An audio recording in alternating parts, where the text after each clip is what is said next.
I die on the operating table.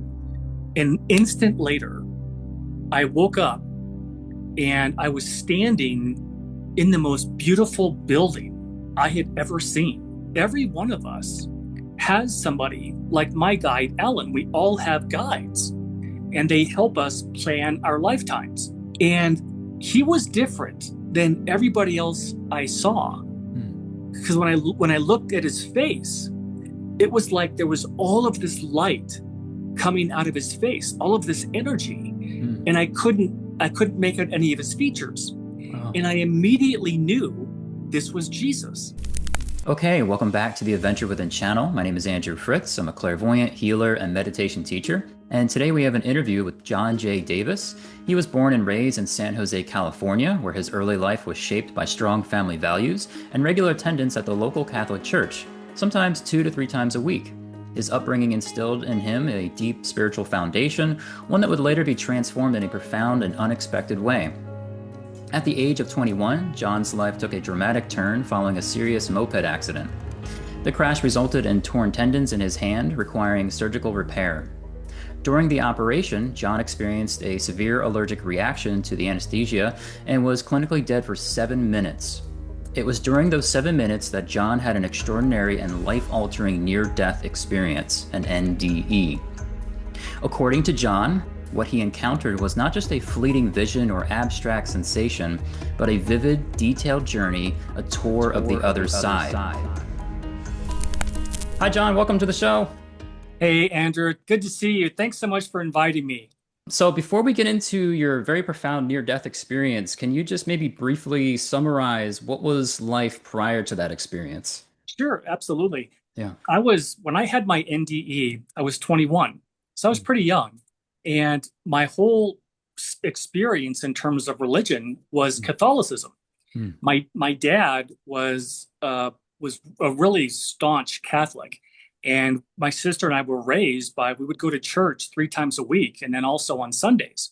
So that's how I grew up. My whole background was in organized religion, and before I had the NDE, I was always just really afraid and scared about the whole process of dying, because I was raised with believing that you're supposed to fear God, you're supposed to be afraid. And after I had my NDE, I realized that there really is nothing to be afraid of.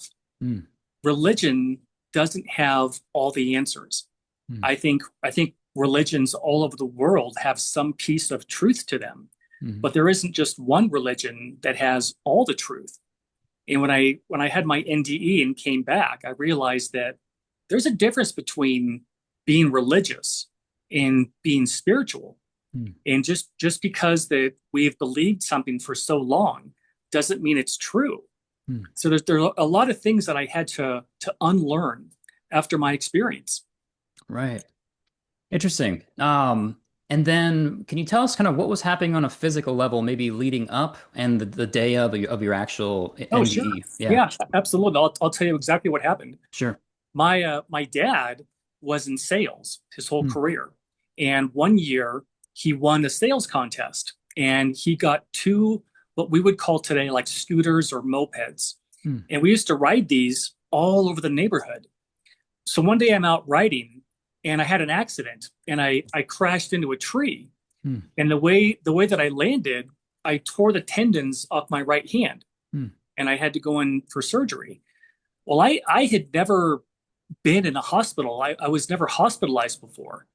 So my mom drives me down to the hospital. We go inside and go into the clinic or wherever this was. And when they started to give me the anesthesia, I had an allergic reaction and my heart stopped. And I died for 7 minutes.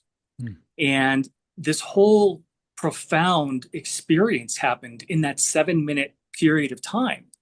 And back then, there was no such thing as an NDE. There was no, the only book that was out, and this happened back in 1987 for me. Oh, wow. The only book that I'd ever heard about was Raymond Moody's book, Life After Life. But there was never any talk about an NDE experience. It hadn't been invented yet. So this whole process started right after I physically died in the operating room. Wow. Yeah, can you go kind of right into what was happening on the spiritual side of things? Sure. Yeah, I'll Yeah. tell you exactly how this unfolded. Yeah. So I die on the operating table. An instant later, I woke up and I was standing in the most beautiful building I had ever seen. It was made of white marble, and it was this long, long corridor building. It was so long, I couldn't see the end of it. Hmm. And my first thought was, oh my gosh, I had no idea the hospital was this big Ah. because during my whole NDE, I didn't know that I had died. Hmm. Hmm. And something I want to tell your audience about, so that kind of gives them a little bit of context, Hmm. is a lot of times when we hear about a near death experience, we hear about the person who had an accident or something happened in the hospital, and they find themselves floating above their body, Hmm. looking down, and then they become aware of a tunnel. And at the end of the tunnel, there's this white light. Hmm. So they start going down the tunnel, but they're met by somebody. Usually it's someone that they know, someone who passed before them, who tells them it's not your time. You have to go back. Hmm. So we have never known what is on the other side of that light. Hmm. Well, somehow what they did with me is my story starts on the other side of the white light. Hmm. And I don't know how they did this, but I didn't have the tunnel experience. Hmm. I was just there on the other side. So I'm in this beautiful building, and in my left ear, I hear, "My name is Alan. I'm your spirit guide." Well, I had no idea what a spirit guide was.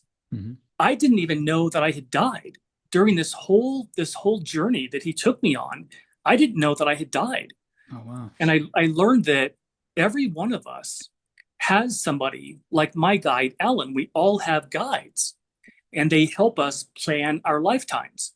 And they're with us during our entire lives. Hmm. And he was telling me in my ear everything that I was seeing and everything that he told me. And what he did is on the other side, he took me to all these different places first and showed me the outside of what it looked like, Hmm. and then he took me to the inside to tell me what this building was. Hmm. So I'm in this beautiful white building, and on the right hand side of me, all the way down as far as you can see, were these tall white marble columns, Hmm. just like you would see in Greece. Hmm. In the middle of this building, all the way down, were these white tables. They looked like the size of somebody's average kitchen table. Hmm. And they all had seats, marble seats, and it went down as far as you could see. On the left hand side of me, it it looked like doorways or tunnels that had been cut out of solid marble, all the way down as far as you could see down this huge long hallway. Hmm. And my guide said, "I'm in the orientation center." And he said, "Look up at the next tunnel." So I look up, and there was a gentleman coming through this tunnel. Hmm. And he told me that these tunnels are how people get back or get from Earth back to the other side. Hmm. Or you can call it heaven, the afterlife. I just learned that people over there call it the other side. Hmm. That's where we're from.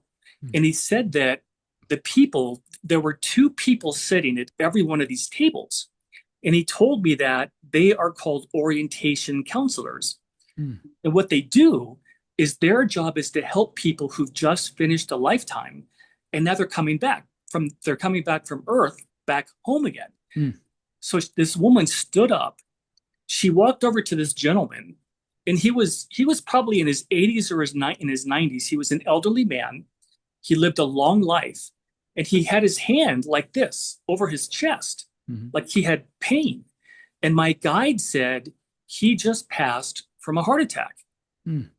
So this woman, she stands up, she walks over, she takes his hands in hers, and she walks him back over to the table, and they sit down. Well, my guide explained to me that many times we don't remember where we're from. Hmm. We don't remember that we're from heaven or from the other side. And a lot of times people can get really confused about what's happening to them. Mm. So that's the whole job of these orientation counselors. They help people remember where they're from, Mm. basically telling him that you just finished your lifetime. Now you're back on the other side and all of these different things. And my guide said, watch him. So I started watching this gentleman, and right before my eyes, he began to change. He changed from an elderly man into a young man in his early 30s. Mm. And I wish that I had asked why that is. But Mm. my guide said everybody on the other side, everyone's in their 30s. Mm. And I don't know if that's because Jesus was in his 30s, or I have no idea. Mm. But that's apparently how God created us. Mm. We're all in our 30s. So I'm watching this whole thing unfold, and he changes into a young man, and I could see her talking to him, but I was too far away to hear what she was saying, so I couldn't really hear exactly what she said. Mm. But once he changed back into a young man again, he stood up and he walked off to the right, and he went down 3 steps between these columns, and he was in what I call it the gardens. I Mm. don't know if that's what they call it, but it was the most beautiful gardens I have ever seen. Green, gorgeous green grass and beautiful flowers and trees. And there were all these people there. Mm. There must have been hundreds of people. And my guide said, when somebody finishes their life, they go through orientation and then they have a reunion. All the people that this gentleman had known in his lifetime, everybody that had passed, was there waiting for him. Mm. Plus, all the people that he knew before he came in were all waiting there. And they were all hugging him, congratulating him, applaud. It was like a big party. Yeah. And my guide said that the reason that they're all there is they know how difficult life is on this planet. Mm. And he explained to me that when people come here, they have to be warriors because this planet is really difficult. And he told me that there are many, many souls who don't want to come here because it is so difficult. They go elsewhere to other planets. And we'll talk about that in just a little bit. Mm. So all these people were there to congratulate him. And I thought that was fantastic that there's actually everybody has a reunion. And here's something else that was just so incredible. Not only are the people that have passed before you waiting for you, so are all of our animals. Mm. All the pets that you've had in your lifetime, they also make the transition just like we do. Mm. So nothing is ever lost. Mm. When we lose somebody, they're not really gone. They're just in a different place. And we're all going to be reunited again when our lifetime is finished. Mm. So here's what happened. My guide began taking me on this journey of the other side. And I mentioned earlier, he took me to the outside of these different buildings so I could tell people what they looked like. Mm. And then he took me to the inside. So after I watched this whole reunion, he took me to a building that was so large. I can't even describe how gigantic this building was. And it looked like white marble. It looked like a Greek building. Mm. It was rectangular and had all these white columns all around each side of it. So he takes me to the inside and takes me to a room, and it's a round room, just like you would picture a round room. Mm. And when I looked up at the top, there were these movie screens all in a circle, all around the top, like I was in some kind of a round, what we would call a theater. Mm. And my guide said, this is the life review. Mm. And all of a sudden, every one of these screens lit up like a movie was playing. Well, what it was and there must have been 15 or 20 of these screens around my head, all in a circle. And he said, this is a life review. And Mm. all of a sudden, every one of the movie screens lit up. Mm. And it was playing like a movie of my life. Hmm. One of the screens was of me as a little infant. Hmm. Another screen was me as a toddler. Hmm. Another screen was me going to my first day of elementary school, and every single screen had a different age of me until I was age 21. Mm. And my guide explained to me that the reason we have a life review is it's so we get to see what we accomplish what we came here to accomplish. Mm. And it's almost like, have you ever done New Year's resolutions at the end of every year? Oh, yeah. A lot of people have done that. That's kind of like what we do before we come here. None of our lives are an accident. Mm. They're all planned, and I'll tell you how I know that in just a little bit. Mm-hmm. So I'm watching these screens, and I'm aware of something. The life review shows you all the good things that you did in your life Mm. and how that affected somebody else. And one of the screens was showing an episode that I totally forgot about. It didn't even occur to me that it was a big deal. But there was a child or another student when I was in elementary school. Mm. His name was Troy, and I must have been in second or third grade. We were really little, Mm. and we're on the playground, and Troy had something. He had some kind of a disability, and he had to walk with crutches. Mm. Well, one day he was out there and he fell. So I ran over to him. I picked him up, helped him get up, gave him back his crutches. And I never thought anything about that. Mm-hmm.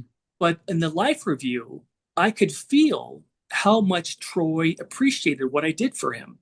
Mm. So you can actually feel the things that you did. Mm-hmm. But it also shows you anything that you did to someone else that may have hurt them. Mm. And it's not the things that people do without intention. That they show you the ones that if you really tried to hurt somebody, Mm. you feel what that person feels. Mm. And my guide explained that that is one of the reasons for the life review, because it's a great teacher for the soul. Mm. That you just don't hurt people. That's Right. That's not what God wants us to do.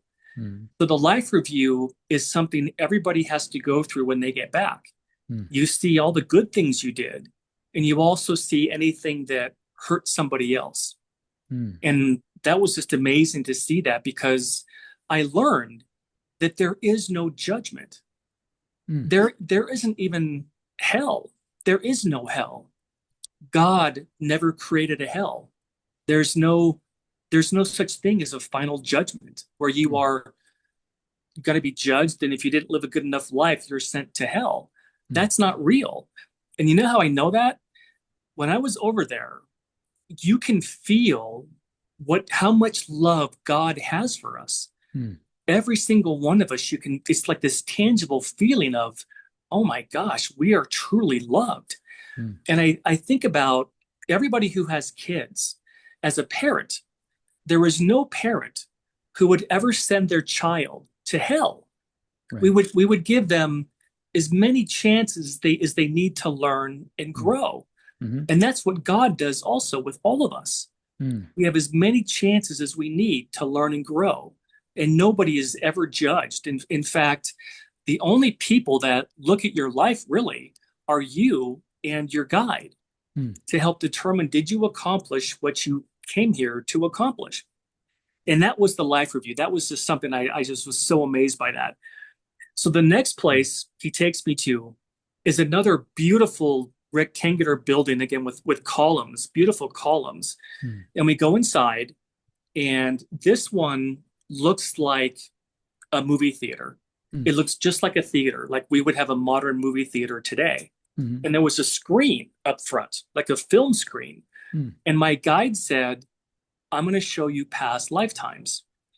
Well, this was something really weird for me, because I wasn't raised to believe that we have lifetime, that we have more than one life. I thought I was told that we just have one life and that's it. Mm-hmm. But he said to me, I want to show you 3 different lifetimes. And so all of a sudden, the screen lights up, and it's me. I didn't look like I do now, but I knew that it was me in this screen. And the first one, I had a shaved head, and I was wearing a red gown, and it was a monastery. And my job in that life was to teach kids how to become monks. And I knew immediately that that lifetime occurred somewhere in Southeast Asia. Mm. And then that disappeared. The screen lit up again, and it was me again. And I Mm. was in a whole different setting. I had a wheelbarrow, a wooden wheelbarrow, Mm. and I had all these shoes in this wheelbarrow. And what I did is in that lifetime, I fixed people's shoes Ah. and I would take them back to everybody in the village. And then that one disappeared. Then it lights up again, and it's another lifetime of me. This time it was somewhere in the Middle East. Mm. And I was standing in a lake or in a boat, in a wooden boat, Mm. either on a lake somewhere or the ocean. And I had these fishing nets that Mm. I was throwing into the water to catch fish for the village. And it was so strange for me because I was never taught that past lifetimes are real. Right. But during my experience, I realized that we, when we were created by God, all of us created, it was eons ago. So, one of the things that God gave us, I think He gave all of us as part of our spiritual DNA, Mm. is this desire to want to learn Mm. and keep growing and keep becoming.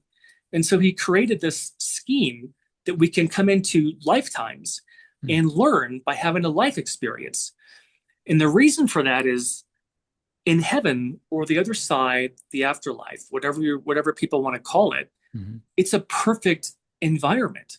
Mm. There's no war, there's no hunger, there's no disease, there's no poverty. None of those things exist there. They only exist here. Mm. And one of the main reasons that we all choose to come into a lifetime is to experience things that you can't on the other side. Mm. And there's nothing negative over there. There's nothing to work through. When you come here to this planet, there are a lot of difficult circumstances we all go through, Mhm. things that you can't go through on the other side. Mm. And that's one of the primary reasons that we're here.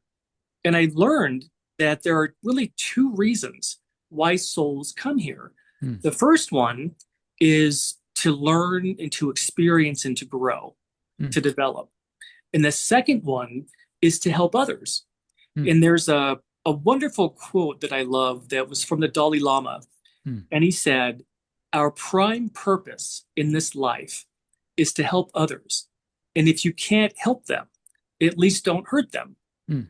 And I think that's one of the things that all of us could do better at, trying Mm. not to hurt people, trying to just make a difference and try to help people along the way. And Mhm. that's what I've always done since I had my experience. I realized what really matters is, are you trying to help other people? Are you trying to make a difference with your life? Mm. So that was extraordinary. That was the life review, the past life building. Mm. And then the next place he took me to was this round building. And it was, again, all of these buildings he took me to, they could easily house thousands of people. Mm. And this building was round, and there were white columns all around it. And it was a big domed building, this big, huge dome on top. Mm. So we go inside, and he walks me up to a marble table. It's beautiful white marble table. And on top of it is a single scroll. Mm. Have you ever seen those like Egyptian papyrus kind of scrolls? Oh yeah. Kind of, that's kind of what this looked like. It was wrapped up and it was just sitting on this table. And he was telling me that everybody who comes into a lifetime has a life chart. In other words, we all write out ahead of time Mm. what we want to accomplish. Mm. So I pick up this scroll, and there was a blue ribbon around it. So I pick it up and I take the ribbon off Mhm. and I lay it out on the table. And I look at it and I immediately notice that it looks like calligraphy. Mm. Remember that kind of writing when you were a kid? You had that ink pen, you dipped it in the ink. Mhm. That's what the writing looked like. Mm. And my guide was explaining to me that we choose all the major events of our lifetime. Mm. Like, what country are we going to be born into? What language are we going to learn? What kind of career are we going to have? Are we going to have children? And all these different things go into a life chart. Well, so as I went to try to read it, Hmm. it's folded up. Oh. And I could not read what was on it. And I Mm. think the reason was they didn't want me to know what I had written because then I might have done something that I wouldn't have learned a lesson from. Right. So I wasn't able to read it.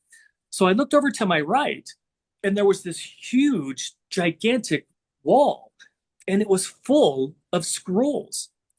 Everybody who had a lifetime, and this was back in 1987, Mm. everybody that had a life back then also had a corresponding scroll. Mm. And what happens is once we finish our lifetime and we go back to the other side, we go to this building, we get our scroll, and we look at it to see did we accomplish everything we wanted to accomplish? Mm. And it was extraordinary.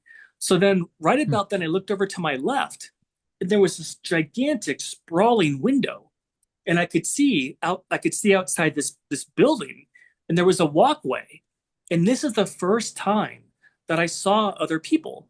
Mm. All these people were walking back and forth wherever they took me. It was a really busy area, Mm. and people look just like we do.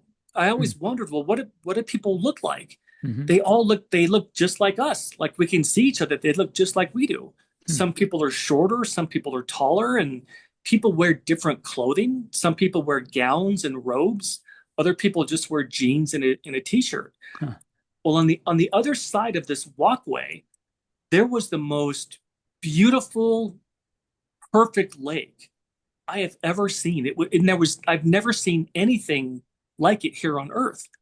It was kind of in a circular pattern, Mm. and there was all around this lake were weeping willow trees. Mm. Have you ever seen those? Oh yeah. Yep. They're the kind of ones that come over and they go back to all their leaves were floating on the surface of the lake. Hmm. And it was the most beautiful thing I'd ever seen. And my guide said the other side is full of nature. Hmm. There's oceans and lakes and rivers just like we have here. And he explained to me that everything you do or everything you like to do here on earth, you Hmm. can also do on the other side. Hmm.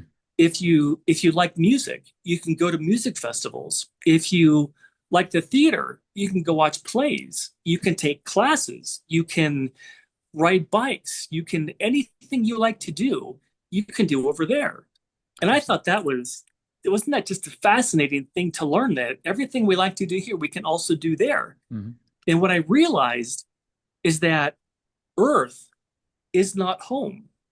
Mm. It's not where we're from. It was never meant to be someplace that we spend eternity. Mm. God created the other side, kind of like the Garden of Eden story Hmm. from the Bible, that He created this beautiful place for us that we have for eternity. Mm. And that's where we stay when we're not in a lifetime. Mm. Well, that was what I call the building with a dome on it. That's all I know to call it. Yeah. Well, the next place he took me, I think, is my absolute favorite part Mm. of my near-death experience. Again, he takes me to the outside of this building, and Hmm. it looked like what we would call a modern day, um, what do they call that? It's a modern day stadium, like a football Oh yeah. stadium, Hmm. this big, long building. So he takes me to the inside, and the first thing I notice is that all the lights are on, and it's super bright. It's just super bright in this building. And there are thousands of seats here, but nobody was there. It was empty, except for my guide. Mm. And then there was a gentleman behind me, and I don't know why I never turned around to look at. I didn't see what he looked like, Mm. but where the building that I was in was a planetarium, Mm. just like you took field trips when you were a kid. Hmm. And he started talking to me. He said, "Let's begin." And all of a sudden, all the lights went off, and it was pitch black. So I sat down, and he said, "When you look at the stars, this is what you see." And Mm. what he was talking about was everybody at our level of development on Earth, Hmm. this is what they know about space. Mm. And all of a sudden, our sun showed up, then Earth. then Mercury and Mars and Venus, Mm. Saturn, Neptune, all of our planets in our solar system. And then it disappeared. Mm. And then he said, when we look at the stars, this is what we see. And he was talking about everybody on the other side. This is what they know. Mm. And all of a sudden, planet after planet started showing up. First, there were dozens, then hundreds, thousands, and then millions of other planets. Oh my. And he said to me, there is far more life in the universe than you can possibly imagine. And I think my guide showed me this because he wanted me to tell people that Earth is not the only inhabited planet in the universe. Mm. And the second thing was that Earth is also not the only place where Mm. we can have lifetimes. Mm. We can actually have lifetimes on other planets. Mm. And I remember, you remember the original Star Trek series with Captain Kirk? Yes. Yeah. I used to watch that after school. Coming Hmm. home from school, I would watch reruns of Star Trek, and I always believed that there had to be other life out there. Hmm. Well, something I like to tell people, just because I'm such an astronomy buff, Mm. is trying to explain to people how many planets there really are. And if you look at just the Milky Way galaxy, astronomers think that there are 100 billion planets just in our galaxy alone. Um, So I used to study this because I always loved astronomy and how the distances in space are so vast that they measure distance and the time it takes for light to travel in a mhm. light year. They call it a light year. Yeah. Light travels at 186,000 miles a second. And if we had a spaceship that could travel at the speed of light, it would take that ship 99,000 years to get from one end of our galaxy to the other. Oh my. And that's just our galaxy. Right. And now that they've been having all this research with the Hubble telescope and the James Webb telescope, Hmm. they think that there are 2 trillion galaxies in the universe. Oh my. Well, if every planet or if every galaxy has 100 billion planets Hmm. and there are 2 trillion galaxies, the number of planets is just astronomical. Right. I can't even begin to describe how many planets there must be. And Wow. I think the planetarium was probably my favorite part of my whole near-death experience. Yeah. So then we leave the planetarium and he takes me to another huge, gigantic building. This one was different though. It looked like it was made of marble, Mm. but it didn't have any columns on the side. It just had these beautiful marble columns in the front. Mm. And the building that looks like it is our Supreme Court building. Mm. That's what this building looked like. And there were all these stairs that you had to climb to get up to where the entrance was. So we go inside, and I immediately realized it's a huge library, and there Oh. were all these people in there, and that there were large wooden bookshelves, maybe 20 or 30 feet high, with books as far down as you could see. And my guide said, anything you ever wanted to learn, you Mm. can come to this library. Mm. So he takes me over to the left-hand side of this building, and on the left-hand side were all these what we would call study rooms. Mm. I don't know if that's what they call them over there, but we would call them study rooms. Mhm. He takes me up to one of these rooms, and there's a woman sitting there, and her back is to me, and she has long jet black hair down to her waist, and she was wearing some kind of a purple kind of a tunic, Mm. and she was watching something. And back then, this happened back in 1987. Mhm. We didn't have um, what do they call them? Flat screen TVs yet. Right. So what she was watching, it looked like what we would today call a flat screen TV on the wall. Mm. And it was big. It was like 50, 60 inches, this big, huge flat screen television. Mm. And my guide said, look at what she's watching. So I look up, and it looks like she's watching a battle that was taking place on horseback. There were Native American Indians fighting United States cavalry. Mm. And they were all on horseback. And I just assumed that she was watching a movie, just like we would watch a movie today. Yeah. Well, my guide said, she's watching something that really happened 200 years ago. Mm. And the weirdest thing that happened is I thought in my mind, I thought, how is that possible? Because we didn't have video cameras back then. How was it possible? And my guide heard my thought. I Mm. didn't say it out loud. I didn't say, how is that possible? I just Mm. thought it. And he heard that. And he said to me, everything gets recorded. Mm. And I to this day, I still don't understand how that's possible. But it's a God thing. Mm. It's just something that we don't understand. It's God Mm. because all of our lifetimes get recorded. And I realized that when you're on the other side, if you want to learn something, you can still learn on the other side. Mm. Having a lifetime, coming here in a life isn't the only way that we learn.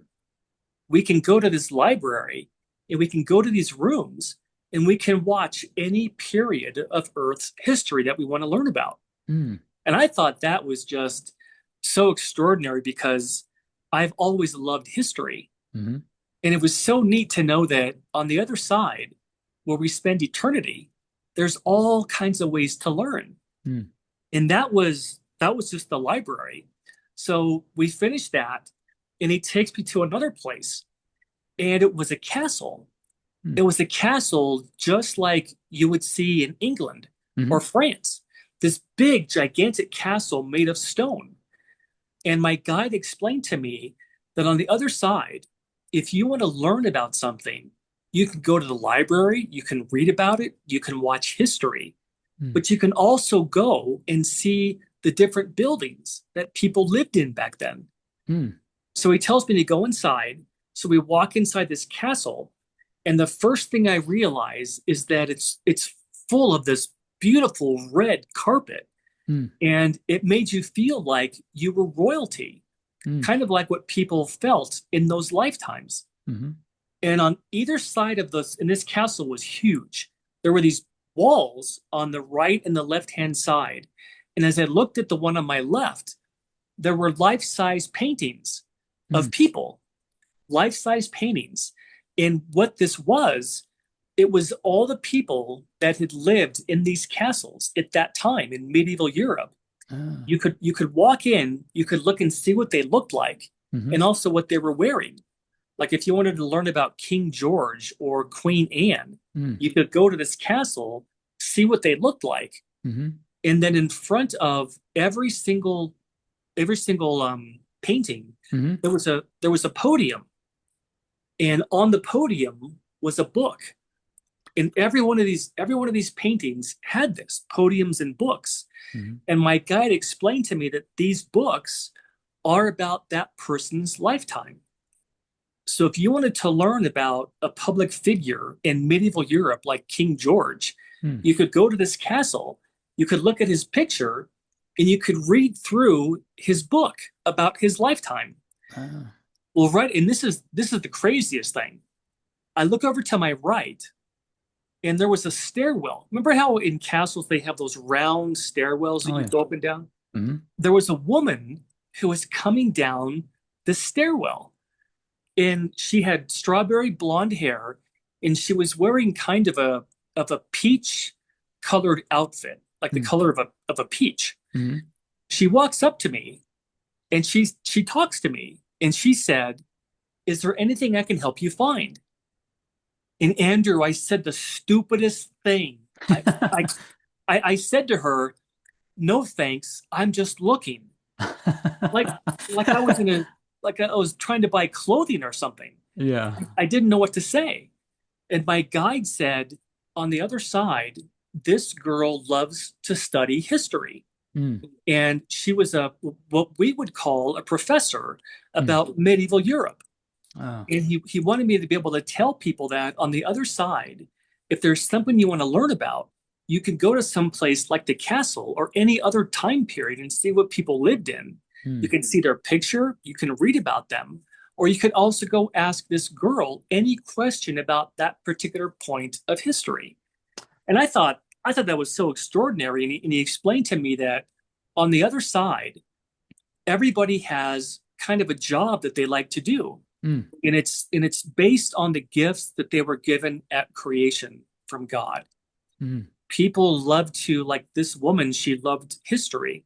And the gentleman who was in that planetarium, he loved astronomy. He knew everything about stars and galaxies and planets. Mm. And the people that were in the orientation center, that's what they love to do, talk to people who are just coming back from a lifetime. Mm. Well, here's the end now of Mm. my whole experience. My guide took me to a meadow, and it was the most beautiful meadow I have ever seen. Rolling hills, gorgeous grass and wildflowers. And so he disappears. He leaves me standing in this field. And I thought I was by myself. Mm.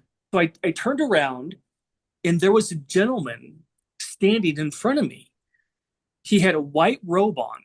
He Mm. had a golden sash around his waist, and he had gold colored sandals that laced up his calves right Uh, to his knees. And he was different than everybody else I saw. mm. Because when I looked at his face, it was like there was all of this light coming out of his face, all of this energy, Mm. and I couldn't make out any of his features. Oh. And I immediately knew this was Jesus. Mm. This was the person that had a lifetime as Jesus. Mm. And he spoke to me and he said, "You must tell them there is no death." Mm. And the second after he said that, it was like, boom, I woke up back in that operating room. Oh, wow. And ever since then, I've been trying to do what they told me to do, to tell people that there is no death. Right. And one thing I want to tell your audience, because I know that the greatest fear of humanity has been the fear of dying. Mm. People think that it's the end of us, it's the end of consciousness, but it's not. Mm. When we die, we go back home again. That's our real home. Right. God had never intended this experience to be permanent. It's just a place that we come to learn and to grow.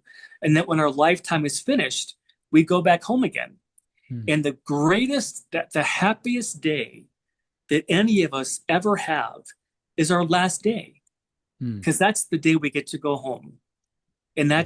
that's the thing that I want to share with people, that there's nothing to be afraid of. The actual dying process, it feels like taking off a coat Mm. or stepping out of a car. Mm. It's just so natural. And what I also learned is that nobody dies alone. Mm. The other side always sends somebody to get us. Mm. Isn't that remarkable? Yeah. And so anybody who died of COVID, if they Mm. were in a hospital room by themselves because they were quarantined, Hmm. though nobody dies alone, they always send someone to get us. And Awesome. that was my whole experience. That was my near-death experience. That's John. That's amazing. Isn't it crazy? Yeah. Um, and it's so detailed. You had this, like, it's a tour. You went from place to place to place, and you were Yeah. kind of like able to obtain or retrieve all this information coming back to the physical. I mean, could you Yeah. share a little bit about when you're in the hospital? I mean, are you kind of what state of mind are you in at that point? Well, here's what I said. As soon as he said to me, "You must tell them there is no death," Yeah. they sent me right back.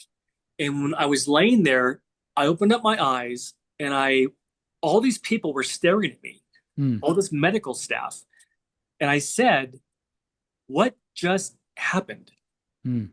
I'm thinking they could tell me where I was. And he said, "We lost you."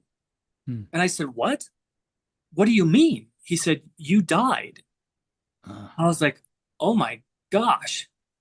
So well, I didn't have the surgery, obviously, after that. I had to come back again. Yeah. So I go home, my mom drives me home, and I tell her what just happened. And my mom was really spiritual, Mm. and she gave me Raymond Moody's book. Have you ever heard of Raymond Moody? I've heard, yeah. Yeah, he's a doctor, and he done a lot of research on near death experience. And he Hmm. wrote a book called Life After Life. Hmm. And I read that very day, and Mm. that's when I realized, oh my gosh, I saw heaven Mm. or the other side or the afterlife. I was actually there. And then after that, I went through a horrible depression Mm. that lasted about at least 2 months because I could not figure out how was I supposed to live my life here, knowing what's over there, knowing what it's really like. Right. And it took me months to overcome that. And the only thing that helped me was realizing that the other side gave me kind of like a mission. Mm. It was kind of like this is what you're supposed to do to tell people not to be afraid of dying. Mm. And I realized that when I was standing there and Jesus told me this, Hmm. he didn't say, John, when it's convenient for you, when you're not busy, when you don't have a lot of activity, would you mind sharing what we showed you? Mm. He didn't say it like that. Right. He said, you must tell them there is no death. Mm. And so ever since then, I have tried to do what they told me to just share my story as much as I can. And that's why I so appreciate you inviting me on your show Yeah. because I'm doing what they told me to do. And I know that for me, it has given me so much hope to know that our loved ones haven't really gone anywhere. They're just Mm. in a different place. And Yeah. that when we finish our lifetimes, we're all going to be reunited again. It's just a matter of time. And to give your life everything you've got because this isn't the real world. We're just here to learn. Hmm. And that was my whole NDE, kind of in a nutshell. That's really profound. I imagine at some point you probably it's so much information. I imagine that are you just in one sitting just writing all this down, or is it coming to you in like segments over days, or how was that for you? I wrote the whole thing down that night so I wouldn't Oh forget. wow. Yeah, yeah. And there were so many things that happened that I didn't want to forget. So Hmm. I wrote everything down and I committed it to memory. And what's so strange is usually I have a really bad memory, Mm. but the experience that I had back in 1987, I remember it like it happened yesterday. Mm. And I think that's a God thing because they must have known that I wasn't going to remember this Mm. because I don't even remember my dreams. Hmm. And I thought to myself when I had this experience that this had to have been some kind of a hallucination. This must have been some kind of a dream Mm. because I in a million years I wouldn't imagine the things that I saw. And then when I realized that this was real, it's like, okay, my job in this lifetime is to share with people what they shared with me. And the funny thing about it is I always wondered, why would they show me this? Mm. I'm I'm nobody. I don't have a podcast. I don't have a book. I don't have anything. Mm. And I thought, why wouldn't they give this kind of experience to Oprah? So Mm. she had a large audience. She could share it with the entire world. Mm. So I don't know why they showed it to me. Mm. All I know is that I'm just supposed to share it with as many people as I possibly can. Mm. And that's why I am so grateful to you to have the show that you have that is out there to help other people realize that this isn't home and Mm. there's nothing to be afraid about dying. Yeah. That's amazing. I just have two questions here. One is, do you feel that you set this up prior to being born? That you were like, "Hey, I want to have this near-death experience and have this experience that you can share this with the world." I, I'll I start don't with that. I don't actually know. Hmm. I've thought so many times that did they know somehow that I was going to have this problem in the operating room? Hmm. Because it seemed like they were expecting me. Like they Mm. knew I was going to be there, and they took me to all these different places. Hmm. So I don't know.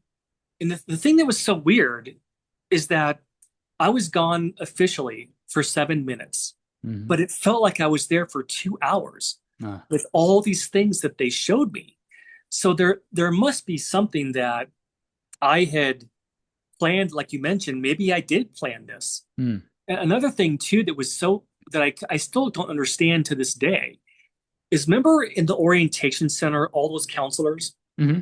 there was always two Mm. sitting at every table, Hmm. and they were waiting for people to come through who finished their lives. Hmm. Well, they knew who was coming through and when. And I Oh. don't know how they do that, because all these tables, nobody had computers. Hmm. There were no computers, there were no files, and I don't know how they know people are coming through, but they did, Yeah. because everybody has all these people waiting for them in the reunion. Mm. Somehow they know when our time comes and our lifetimes are finished. And Mm. I don't know how they know that. It's just some kind of a God thing that's how they know. Yeah. That's really cool. The other thing I was going to ask, um, you had this experience with your spirit guide. Was his name Alan? Was that Alan, yep. Alan? Yeah. And then also Jesus at the end. Do you ever sense that their presence is around you in kind of your day-to-day life? Do you ever feel like they're trying to communicate with you at all since that experience? It's really interesting, because they told me that they can hear us when we talk out loud to them. Mm. Like if you lost a child, or when your parents cross, or you lost a brother or sister, Mm. they can hear us when we talk to them out loud. Mm. I don't know if they can hear us when we pray. Like if you Mm. pray to God, I don't know if they can hear that, but they can Mm. absolutely hear us when we talk to them. Mm. And I have always talked to my guide all the time, especially in the car. I Mm. think people must think I'm totally crazy, but I'm always talking out loud. Yeah. And something, the only thing that's ever happened to me, other than the near death experience, Mm. was something that happened 9 years ago Mm. when my wife's dad died. Mm. His name was Jack. And 3 days after he died, he came to me in a dream. Mm. And I knew that this was real, because I usually don't remember my dreams. Mm. And this was so vivid. It was extraordinary. He comes to me in a dream, and he says to me, "Everything is going to be okay. There are no accidents. We're all going to be together again. Mm. Please tell my family I'm okay." And then he said, "Give it everything you've got." Mm. And I woke up, and I woke up my wife. I said, "Oh my gosh, I just had this dream about your dad, and he talked to me." And so she had me write everything down that he told me.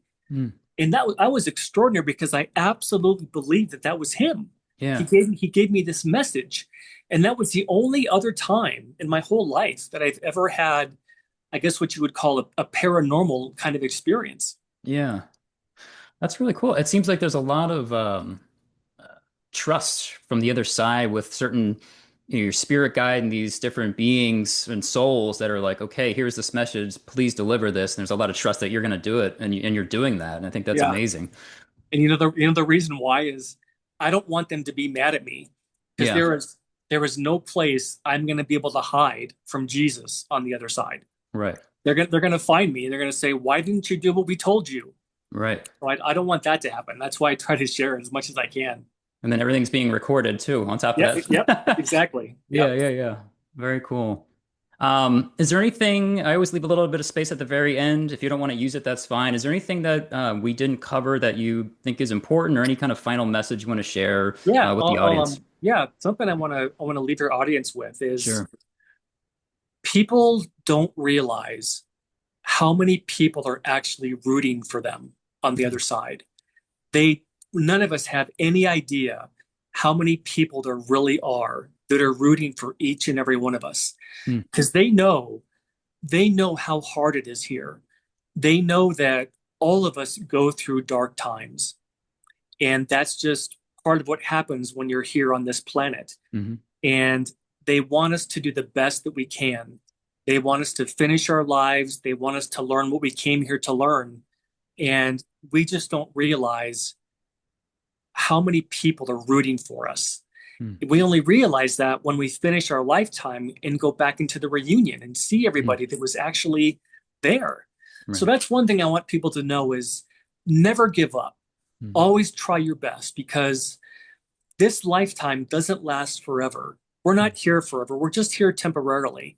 And be encouraged and know that there is so much more ahead for all of us when our lifetimes are finished. And mm, there's a reason for all of it. None of us are an accident. right. That's great. John, thank you so much for coming on the show and sharing your experience. This has been really amazing, and I really appreciate you.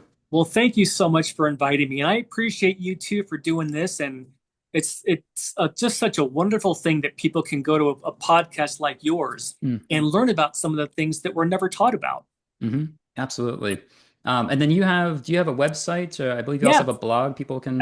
yeah. If anybody wants to reach out to me, if they have questions or just want to talk, they can email me. Okay. And my email is John J. Davis Hmm. 65 Hmm. at iCloud.com. And just recently, a friend of mine finished a website for me. Ah. And what she did is she used some AI technology and she created pictures of a lot of the things that I saw. Mm. So if they want to go to my website, they can actually see a lot of these different things I saw. And my website is Mhm. johnjdavis.nde.com. Excellent. Cool. I'll Yeah, make sure to link that all below in the description on different platforms so it's easier for people to connect with you. fantastic. Absolutely.